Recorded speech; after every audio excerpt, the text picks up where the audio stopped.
Hey everyone, we'll jump right in. This is the unedited version, in case you're joining us on YouTube. Oh, yeah. Good for you. The usual suspects aren't here this week. Instead, I've got Alabama Take staffer and writer Ty Edmondson's joining me. Call him if you need some movie All right. recs. Throw us a movie rec out there. Give me your... The Piano Teacher, directed by Michael Haneke. What year? That's a good one. I want to say it's late 90s. Yeah? The Piano. Like, I want to say 96, but I could be completely wrong about that. I'm pulling that from somewhere. I don't Let's pull see. it up. Who cares? Oh, Okay, 2001. Did you? Is that a recent one? Yeah. Recent watch for you. Recent watch for me that I've quickly The loved. Piano Teacher, starring. Is it a I do foreign not know her film? name. She's a French actress. Mhm. Oh, okay. It's a French film. Good. You and Donovan are who I have to hit up for in-depth or old movie recs. That's good. Oh, yeah. Well, you're eager to talk about Barry, so you were the first person I knew to call if Natalie or Donovan can't make it. You're the first on my list. You're eager to talk about Barry, as am I. Listeners may not know this about you. You have a smattering of shows that you like, but you're not a big television guy. But Barry's on your list. Yeah. Barry is on my list. Barry is overall probably on my top 3 lists of favorite shows that I've seen. Albeit, ever. we'll put the asterisk there. You're not a TV guy, but okay. I'm not a TV guy. Not completely. I've seen a lot of the basics, I got you. So we'll be spoiling up through episode 5 for listeners, and it's the 4th and final season we're talking about. I'm not going to set this up because we talked about it in the last few weeks past. Everybody's probably caught up with it. If you're listening to the podcast, we come out on Tuesday. We record over the weekend, so you probably have already watched another episode beyond what we're talking about. Just stick with us. Old Barry, or should we call him Clark now? He has moved into such a meager, meager, desolate, I dare say, especially with Sally, a lonely existence. It's rough. Miserable. She's miserable. He seems okay with it. I think he's content, and I think he's I think this is what he's wanted, and I think that what I'll get into a little later, but I think that's mostly in part to how he just really isn't trying into making this new personality for himself, other than exactly what he wants to do. He's not giving more than he really should be. But Sally's miserable because she is actually giving everything. Or is she? Or somewhere down the line, she quit giving. I think. Yeah. Because she obviously gave the kid, unless the kid's a kidnappee. Mm-hmm. Which that would be a little. That's even darker than we thought. Yeah, I haven't even I don't even want to think this about. Does not seem. There's no connection prospect. between Sally. What is she going by now? Emily. Emily? Yeah. I think there's no connection. Between her and the kid. The only thing that looked remotely mother and son was when she was holding him in the bathtub in that fetal-esque image. Yeah. Anyway. Yeah. It's sad. It's a lonely existence. That's where they are, in the middle of nowhere. It looked like the high plains of Wyoming, Kansas, sort of. It sounds and looks like the place that we got a flashback to earlier in the season, where Barry grew up and everything. And I was having a conversation with my brother about that, and my theory that it is the same place. But he did make a good point of if Barry was trying to conceal his identity, why would he go back to his hometown? But at the same time, I don't know. It's too similar that it's either just a big analogy to his home, or it's actually I think that's home. it. Hader's just doing it as a stylistic choice. He's said it in a very similar place as when he first met Fuchs. That's the idea. Mm-hmm. It's just he's trying to repeat his childhood, except do it right this time with John, the kid. Yeah. I mean, we've got a lot to talk about just with this episode alone. Yeah. I will start with just Hader's line delivery of how's your dinner, John? And then he says, chicken pot pie. That. Hell, no, that's not where I want to start. God, I love that so much, though.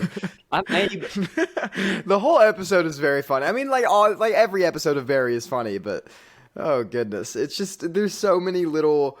Like, they really do take dark comedy to, like, a different kind of area in this one, because it's not so dark to the point of, like, oh, it's showing, like, a bunch of death. It's just hilarious how controlling Bill Hader is in this sense for his child. Like, yeah, like when he picks up the baseball and he finds it and he shows him videos of injuries and he's just sitting there just clicking the play button on each one. The whole idea of Barry, Clark, whoever, homeschooling his kid, but the only way he's homeschooling is by showing him YouTube videos. That's a very Duncan homeschooling for a kid, by the way. And I just love the father like figure of him just like sitting there like laid back while his son's just watching it. He's watching his reaction. It's perfect. So well played. And like the like Abe Lincoln stories and him sharing the controversial things that Abe Lincoln has done. Oh, it's funny. It's funny. It's very really well good. written. An idea here, though, I think that the show's doing is that Barry has in him this innate cruelty almost that has to be stopped with his son. He can't pass down this generational trauma, right? And that's what he's trying to do. We mentioned the controlling aspect that he's basically got little Barry in John, and he's trying to cut this off. I've got to do it right this time, like as if that's going to be my redemption, but it's I don't think he can be redeemed, I guess, at this point. That's the question, maybe. And that's a constant thing with just Barry as a whole and his character is like every time that he does something wrong, it's like a common line in the series, this ends starting now, and like him like pointing down when he does that.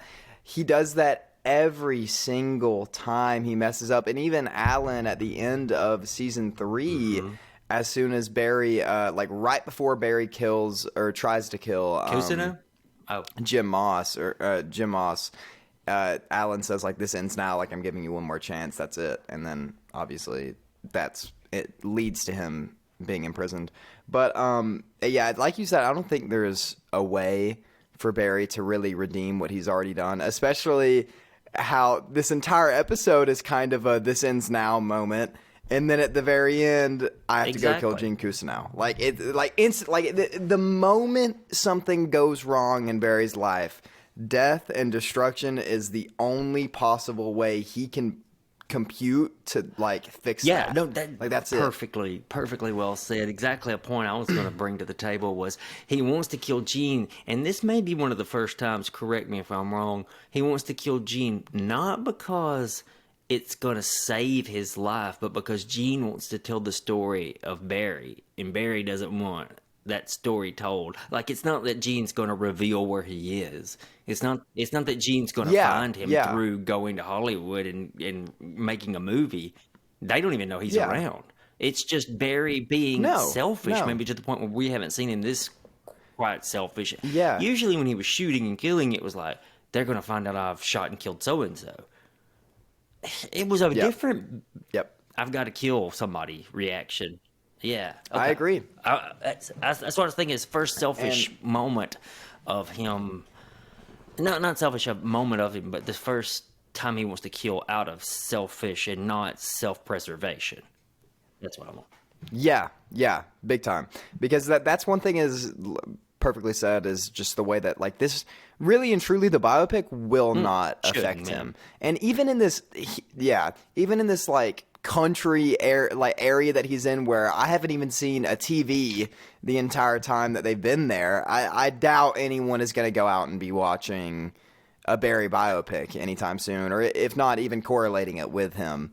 But Barry doesn't leave the house much. He does not. I've noticed that he doesn't have a job, is what it seems like, at least. And I think that's in part due to the controlling nature of him. Not only, I have no doubt in my mind that Barry made Sally get a job and support them so that Barry could spend time with his son and be the father of the household. Which is why I think the kidnapping's not out of the question. I really agree. That might be elite. Especially the 8-year time jump. And I don't know how old I think he's like 8 or 7 or 8. I think he is. Is he 8 or 7? Okay. Maybe I'm just dreaming of it. That's just a narrow window of time for everything to be. You wanted to talk about some specific choices made from directing point of view. That's kind of your bread and butter. Boy, there was some serious serial killer scariness between Sally / Emily, how she's thrilled with choking Bevel, her shady, seedy coworker in the bathroom there. That played like a scene from that movie Monster. Did you ever see that with Charlize Theron, where she's just totally changed her look and she's a that sounds it's a so biopic familiar too, in a way, or a true crime. Yeah. Based on a real person, a real lady who was a serial killer, one of the few. Anyway, that scene does have that serial killer vibe, as if it's from a serial killer movie, except this time it's Sally doing it. And it harkens back on her being abused, and she's getting such a rush out of this because she's finally getting a chance to choke the guy again. Because the one time she did get to do it, she killed somebody in season 3. Yeah. And even you going on about this kind of serial killer vibe that you're getting from that, I even get I haven't seen the show, but I know exactly what it's about. I even get kind of a Dexter idea from her, because something that I picked up on immediately is you see Sally in the conversation before with this worker saying like, oh, have you ever done anything like that? Have you ever killed anybody? Have you ever shot anybody like that? And then instantly she takes that aggression out on him. Almost immediately. And to me, I see that as a way for like Sally conquering what you even said of her being abused, and conquering the type of like violent men that she's been stuck with her life and like constantly had to deal with. And this is her like not necessarily small, but like way of, even though it's not directly affecting Barry or her past I forget his name, or her like ex-husband who abused her. It's still a way for her to feel like she's somehow deterring this violent person from doing something like that to either a woman or even like other people down the line. Because he's frightened instantly.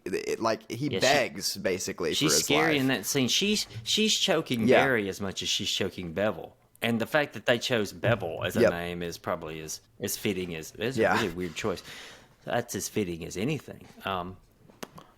We got this motif running through the episode of great people who have big flaws.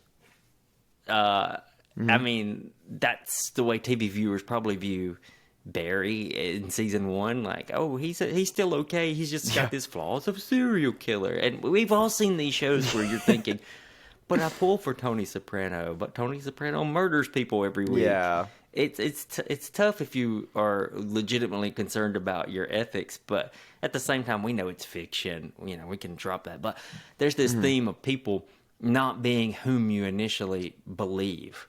In Clark's stories about war, he's a medic. He's not the murderer. Yeah, he's not. Well, in war, he's not the soldier who kills. So I really thought that was well stitched. Alec Berg, Bill Hader writing on this. I'm not sure exactly who got the writing credit for that episode, but I think they wrote all of it.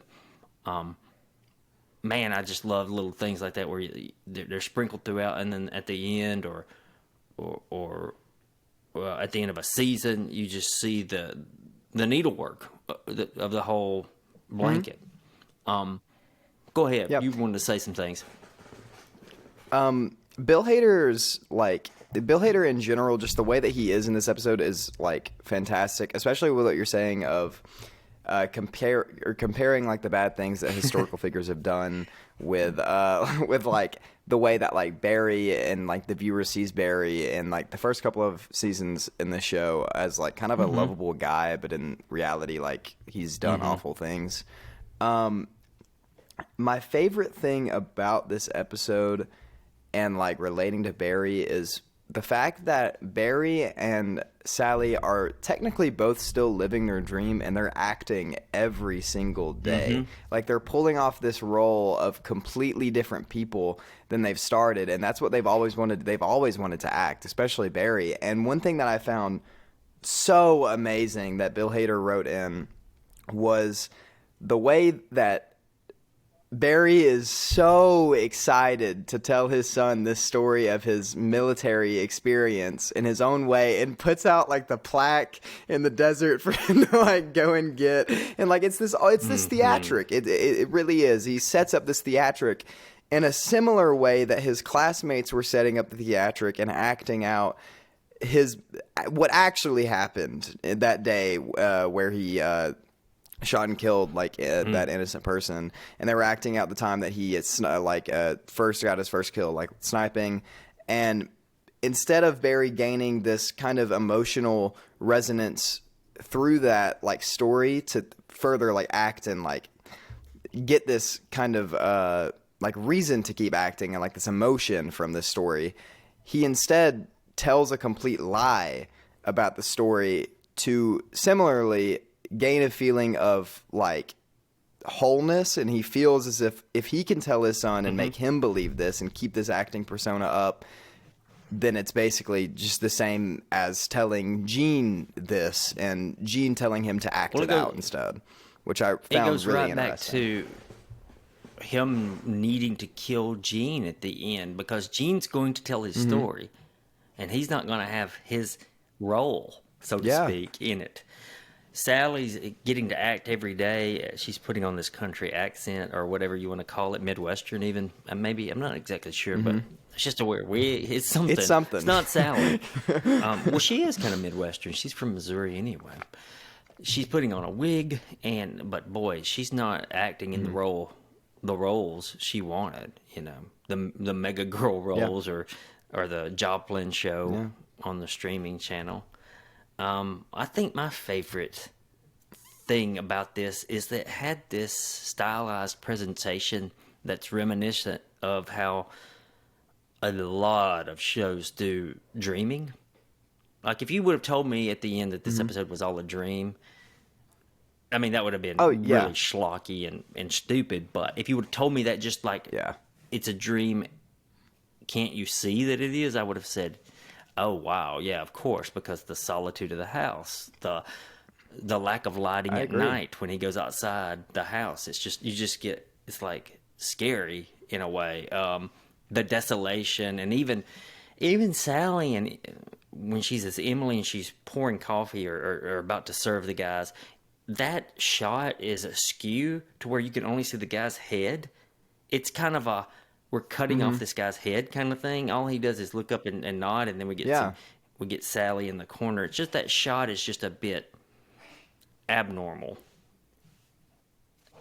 Yeah, and there's like a dream, like when you're in a dream, you don't really recognize anything. Nothing is recognizable the same way that this environment that they're in, it's never stated where they are. It's never stated, even the time jump isn't even stated how like long the time jump has been. I think it may be like lightly, but I know Bill Hader has confirmed that it's 8 years. They say that might be where I got his age from, because they say 8 years old. Maybe. I'm sure they do, but even that is like lightly mentioned, and it's never said. Like in most shows, it'll show like a title card and say like Western Missouri or like something like that. But here, that's never stated. The only shots you see of the outside are a barren like desert almost, and then when Sally's outside at a gas station and it looks abandoned and run down, and there's no cars in sight. It's just Sally, and I really like the feeling that you get from this episode, which is you feel the same way I think more Sally, how Sally feels, which is completely and totally alone. And there's this one shot that I've talked to you about, which is possibly my favorite shot in the entire show that I've noticed so far, because how immediately I picked up on what Bill Hader was doing with directing it. And it's the shot where you first see Sally putting on her wig, and her back is turned to us, and there's a mirror that's showing her face. And then in the window, you see Barry playing with his son. And he's jovial, and his son is happy, and they're just playing and throwing a ball back and forth. And Sally is completely silent and putting a wig on. And the audience at this point is confused at why Sally's putting a wig on and why Barry just has glasses on, and that's the only thing he's doing to put forth this kind of act that he's holding on. And while Sally is getting ready for work and having to go through this entire process of doing her makeup and putting her wig on and making sure everything is right, Barry is just kind of in the distance playing with his son and like not worrying about what's going on, and he's just being a father while Sally is having to go and worry about everything. And I think it's fitting that Sally is the one that is like discovering that Gene is trying to make a biopic about Barry. Sally's still watching her old assistant's show, which is like the cupcake thing that she mentioned in the third season. And I just think it's really fitting that Sally is super disconnected from whatever is going on right now to her, but super still connected to everything that is happening and what she once had and what life she once held. That even kind of plays into how the scenes change from one to the other. This is an editing trick that they do. It's not a trick, it's an editing choice they make. Usually with any show, you get almost a quick, unnoticeable edit. Here you get a whole black screen where each scene is separated from the next very blatantly. It's just reminiscent of how probably Sally is disconnected from everything. Maybe, I don't know. It's almost like these are vignettes you're getting rather than a cohesive show. I agree. That shot of her in the bathtub, to me, the prison with the kid almost. Yeah. It is. That's gorgeous too. You could really break down this particular episode shot by shot, maybe something. I don't know, shot by shot, but you could do scene by scene. Yeah. Nice flip from the previous episode where instead of almost no Barry, you get all Barry, and then you get almost no other characters other than Gene at the end tacked on. Yeah. So that was nice.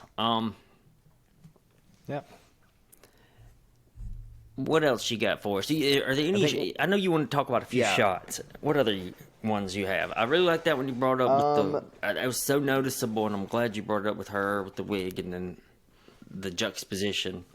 I also like the one where Barry is standing outside with like the gun, and he's standing there, and if I remember correctly, after it cuts from Sally laying in the bathtub with her son, it's like daytime, and Barry is still standing in the same exact position with the same framing and everything. And I love that so much because it shows, like we were talking about earlier, how Barry is still so animalistic and ready to be violent that he's standing out there just waiting for something to happen for him to shoot at, and that's it.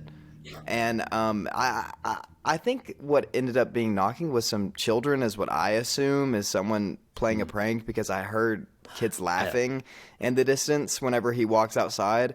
And the fact that he definitely heard that, but he stays. Like he's ready for anything, and he's ready to be violent again at the drop of a pin, which I thought was really interesting. And one just like final thing that I saw on Twitter, and I'm completely stealing this from someone, but I saw someone make the really cool comparison that you may have made, but I didn't even catch, between Clark and him putting a pair of glasses on and being a new person, and Clark Kent and like Superman, and like how Clark Kent just puts a pair of glasses on, he's Clark now, and then takes them off and he's Superman. And like it's like he does nothing else to hide his identity, and it's kind of a like long running joke in like the superhero community that like all these superheroes are wearing masks Yeah. and stuff, but he just wears a pair of glasses the same way. That's Hey. that's literally all that Barry does. Barry doesn't put on a new accident. We'll give or Barry accent a or little anything. credit. He did put the beer belly on. He put the beer. He did do that, maybe unintentionally, but he age. did from sitting around the Yeah. entire time. Oh yeah, We had the last 2 seasons were large swaths of him doing things out of self-preservation, but it's just next level here. It's not so much for self-preservation; it's just control.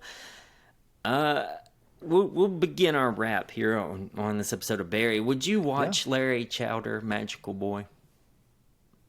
Larry Chowder. What a name.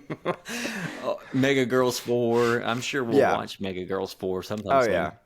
I'd check Okay. my girls 4 out. Me and my family were laughing at that as they popped up because of it's that. I mean, that's what it's become at this point. Well, I mean, let's be real. That's what movies are. Luckily, we don't have to pick. But what would you prefer? The version of the show Barry where we get all the other characters and a little Barry at the end, or do you like all Barry and a little of the other characters at the end? I think I like. I don't want to give up NoHo Hank, but I think I too. like all Barry just because it's so complex. He's a very good character, and Bill Hader is fantastic, and I cannot wait to see him act in other roles. I might have said this last season. I think it was last season with the episode with the dirt bike going down the interstate in California. Remember that episode? Yes, I that's think one I of said my it favorite on this episodes. on this podcast that I would not be surprised if Bill Hader's winning an Oscar in 6 years for a movie. Just Yeah. and that would absolutely. be awesome. Absolutely. A shame that he wouldn't be in front of the camera as much, but still cool. He seemed like a cool cat anyway. We're going to take a break. We'll talk some White House Plumbers. Stick with some HBO shows here. White House Plumbers on the other side, and yeah, take a break. Good news is for you YouTube folks, we really don't take a break. Oh yeah. You stick with us. This is where we can insert some specific YouTube shout outs or something. How you want to shout out somebody? That'll be fun. You want to say hi to Riley and Brady? Oh yeah, they're there. They may not be watching the YouTube version. Well, it gets edited out. That's what I'm saying. Now I have to watch They don't YouTube need a where shout it's out. going to get edited out. Otherwise, they're going to hear an ad right here. All right. Oh yeah. Okay, next up on our podcast, we're going to talk HBO again. I swear to y'all, we are not an HBO podcast. The last 2 weeks, that's all we covered. But they're still doing pretty good television. We'll see if it changes when they go only Max or whatever they're going to do. Oh, I hope the quality doesn't drop. That everyone online seems to be scared that might be the case, but here's hoping. We're going to talk the 5-part miniseries White House Plumbers. It stars Woody Harrelson and Justin Theroux. Two of my personal favorites. Don't know. We'll let Ty chime in. You're a Harrelson guy. I love Woody Harrelson. He's been in my second favorite show, which is True Detective Season 1, and that is a performance of a lifetime for him, in my opinion. See, I was so hoping you were going to say and Matthew Cheers. McConaughey. He is so good in Cheers. Hey, I've never you seen should- it. I've never seen it. right before you go to bed tonight, watch an episode of Woody as Woody in Cheers. Yeah.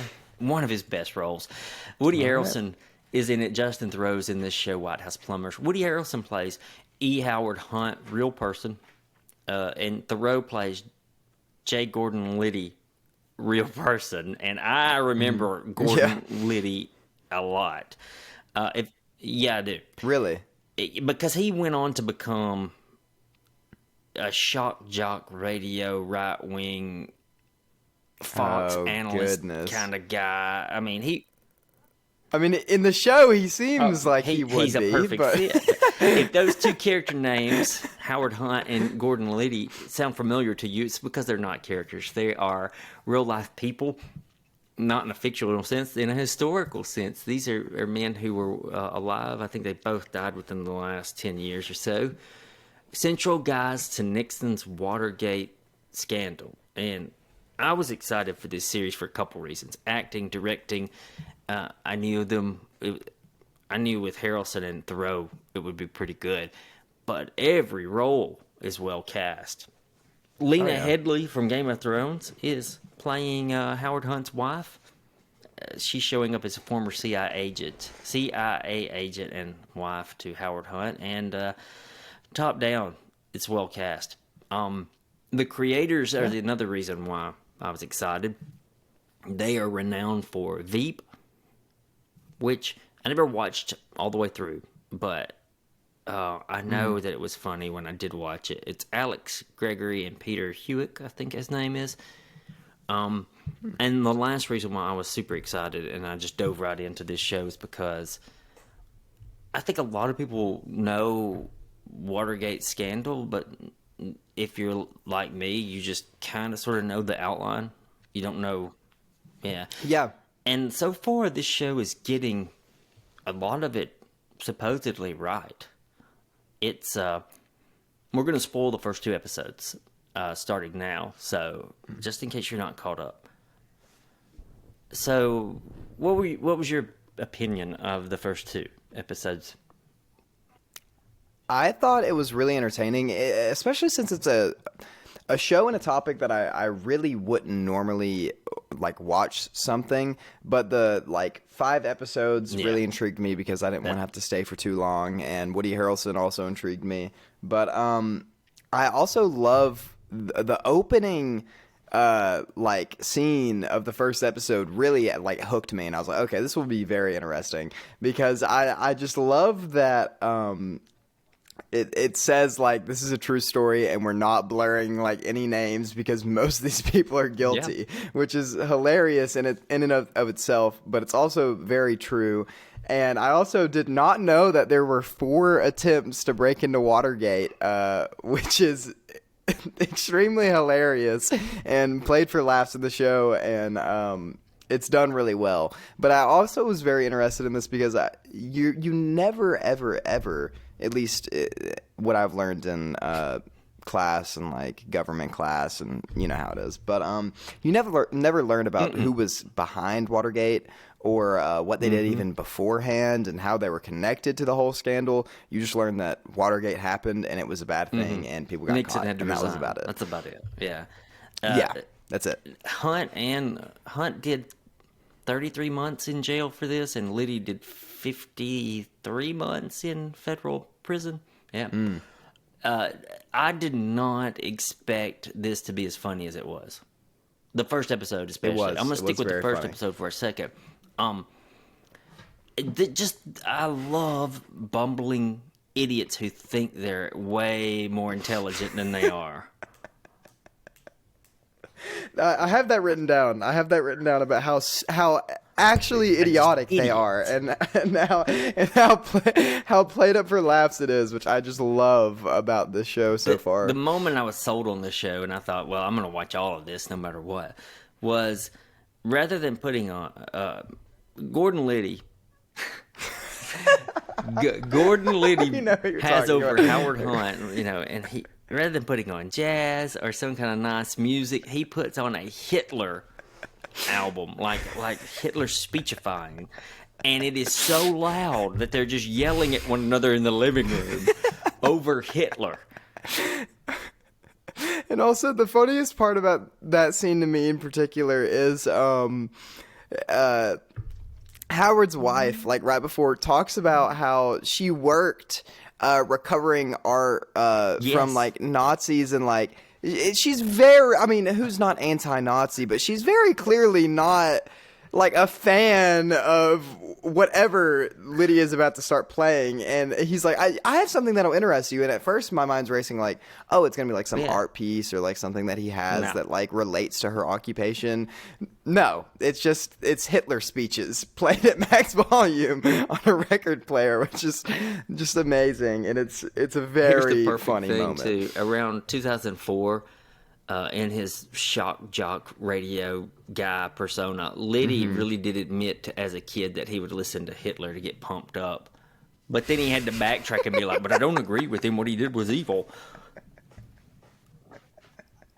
I think that's even mentioned specifically in this. Is Howard and Lydia are having a conversation, and he asks, he's like, "You're not a Nazi, are you?" Because Howard is this super like right wing conservative. He even says like at points like them liberals and them hippie junkies and like all that kind of stuff. Like it's super just like conservative as you would see it.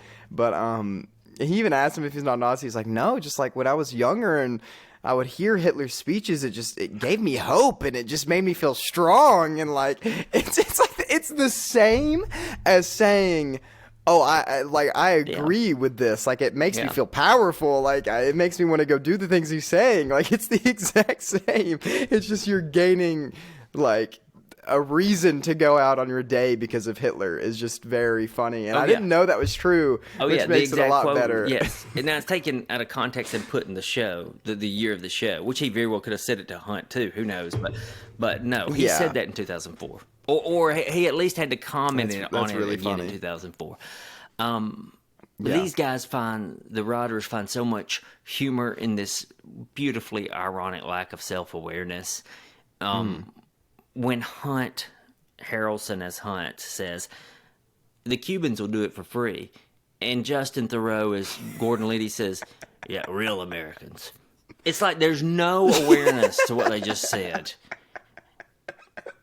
There's a lot of those moments. There's a lot of those moments in there, and I really appreciate it. And I also just love that you don't see a political show that just follows a duo of two idiots a lot. And even on the outside, I had no clue what this show is about. And I think it being named the White House Plumbers is extremely intentional. So it knows what it's talking about, because the name Plumbers is only used for 20 minutes of one episode. And then they're the committee to re-elect the president or whatever, which is funny in itself. But White House Plumbers also true. The true idea, name. Yeah.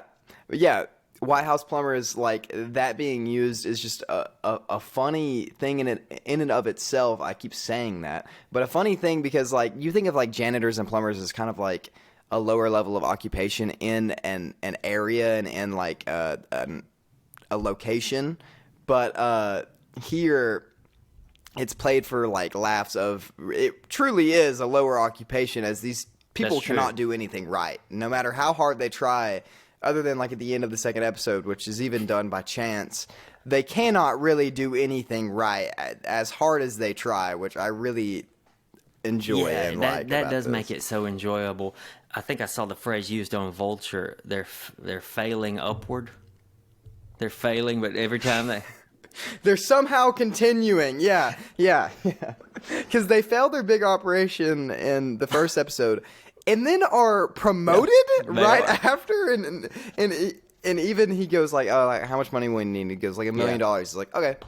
And then they just walk out. Like, they're so trusted after failing something so huge for the government, which is really funny. Now, they get that taken back in episode 2. Man, episode 1 was just the perfect tone for this because they're buffoons. And that is such the way it is in politics still, to me. There's just such this through line or parallel from Watergate to what's happened in 2016 and 2020 and now 2023. I mean, take Trump on CNN just last week. Still proclaiming he won the last election. Like, that's exactly these guys, except now they've fallen their way even up to the presidency itself. So and I mean, just watch any debate. Any presidential debate, and both sides look like idiots. Like it's so. Speaking of maybe a little bit more sad parallel with reality, how high did your eyebrows raise when Liddy brings a gun into work and says, "Everyone's a lot safer with this baby around"? It's like, oh God, that's exactly what we're dealing with. I loved, It's obviously satire on everything that's going on right now and how readily accessible guns are and how often mass shootings happen, and shootings in general. But I also love that he's so fascinated with it. Oh, it's German, it's lethal, it's silent, but like it can get the job done quickly, and like he's inspecting it and stuff, and it mimics a lot of what we see with how stupid people can get guns very quickly. That's so well said. But Liddy, another true point that they've made into a reoccurring joke is that Liddy was really big on just killing people as an answer. Hey, like the kid threw eggs at his house and he would get the gun. He presents all these posters to John Mitchell and he's like, well, we could kill him. We could take him to Mexico and kill these guys. Liberal opponents, let's kill him. Kill Jack Anderson. The guy says, and he leaves. Instantly, and he instantly. That was my favorite part. That was the funniest. That had me genuinely dying out laughing. Is when he goes, like what's something we could do to like really just get the stop? But he's like, I'll just kill Jack Anderson, and he just instantly turns around and leaves. And he even suggests killing the woman that I forget her name. Yeah, he even suggests killing her as well. That ends up the wrong thing happens with the memo and Jack Anderson and everything like that. He suggests killing her as well. But like you said, I love seeing him, his house getting egged, and you can see him like in the background of this Hitler speech still going on, and they're trying to have a conversation, and he's running. Yeah, he leaves and he's running around like in the back trying to look for him. I encourage you, if you haven't, anyone listening, anyone watching, you, Ty, go watch just a 2-minute segment of Gordon Liddy talking, and Thoreau's playing this note perfectly. Oh my goodness. Is it perfect? I know that actors shouldn't just shoot to imitate or do a caricature, but God, he's just nailing it. It fits so well with the idiot that Liddy was. So why not do it exactly like Liddy if you can? And he looks like him, a young G. Gordon Liddy. The second episode drops a little more of the slapstick stuff, which I found very, very funny. I did think that the second episode wasn't as good. It was a bit slower because of the lack of slapstick humor. But it's probably more accurate that Hunt goes to the bedside of Dita Beard and persuades her to change her story under oath. Yeah. That's true to life, but it was totally different than some of the first episodes. I get that you got to have it in there. It's Harrelson getting an opportunity to kind of add a layer to Hunt, maybe, because it was hard for me to dissect. Is he playing this as a man who sincerely knows that family's important, or is he playing this as a guy who really does not know that he's missing his family right there? That's something that I really enjoyed about this episode, is the idea that you don't know if Hunt actually believes what he's saying in the way of family comes before country, and family comes before like your workplace and everything, because he's not showing that in his actions whatsoever. And even at closer to the end where or I think this is actually before he has this conversation with her, but it is where he thinks that solving the problem is just kicking the door down and rushing into like his daughter, who isn't listening to him and refuses to come out of the bathroom that she's locked herself away in. He believes that like that shows that he cares, that he's just gonna violently kick the door down and save her that way, which obviously isn't really like in a physical way. Yeah, he's getting to her, but he's not actually resonating with her, which you see at the end of that episode when they have a very unexpected anger of Scrabble clash just from him getting mad. Yeah, of Scrabble, just from him getting mad about the rules. You get this irony of him demanding you play by the rules of Scrabble, but he is not playing by the rules of the nation, of law. Such a... Yeah. And I'm sure so much of this is real. These people are, like, there's so much cognitive dissonance with them. Like, I follow the rules with Scrabble, but then you're breaking the law just 5 hours ago. Yeah. I don't know. Yeah. And his exact quote, I believe, is there's like anarchy without law, or there's like no order without law, which he hasn't been following the law this entire time throughout everything. It's good to make Harrelson the smarter of the two dummies, the more reasonable of Dumb and Dumber here. I agree, and especially when normally you would kind of see Harrelson in general, just the attitude that he carries on as kind of the dumber, like Southern conservative, and like, but in reality, he is the smarter of the two. It goes back to him on Cheers. If you watch him on Cheers, he plays the complete idiot, the Midwestern boy from a farm. It's so good. Dita Beard, by the way, did you recognize that actress? Do you know Kathleen Turner? She is. I don't think I do. She's really made up differently in this role. As soon as she talked, though, I kept thinking, is that Kathleen Turner? Very famous actress, early 80s. I'm sure you've seen her in something. I definitely have seen her. I did not know that was her, though. Like, she's also older, but they have her made out to look like a Dita Beard in a 70s, bit of get up. To me, this show's about. It's about that scene with the Scrabble. It's about men who make their kids play by the rules when it comes to board games, but not so much themselves when it comes to actual laws. And I think that's what we're dealing with still to this day.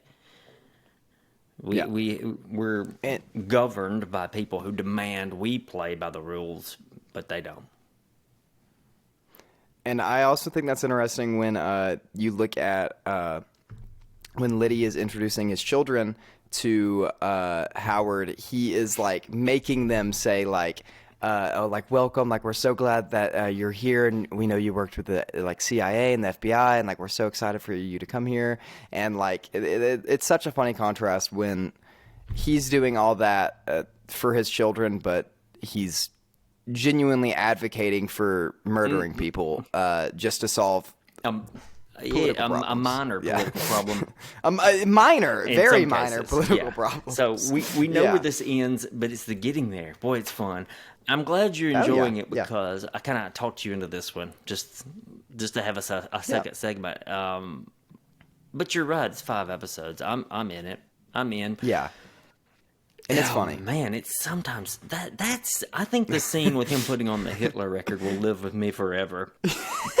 It's great. That one came unexpected to me, and I really enjoyed that. It's almost like a Farrelly Brothers movie, or like something out of Airplane, where they're shouting at each other, and then you got kids outside throwing eggs, and he runs and gets a gun. It's Hitler still blasting. Yeah, it's everything going on at the same time and nothing making sense, but it's still like even his wife is acting like everything's normal. Like this is like a normal night. Like nothing's happening. And that actress is well known and well played. She's from all kinds of things. She's from Ant-Man series and Arrested Development. Yeah. She's in it. But the looks Harrelson's giving Lena Headey in those scenes, his wife, it's just like, we've got to get the fuck out of here. That show's White House Plumbers. I think it airs on Mondays. Watch it on HBO or HBO Max.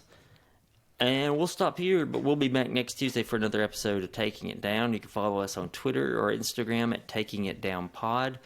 Everything Alabama Take related is on social media, just under the Alabama Take. Follow us there. It's a whole bunch of us there, including me and Ty. So check in with us. Let us know what you think. We'll talk to everybody next week.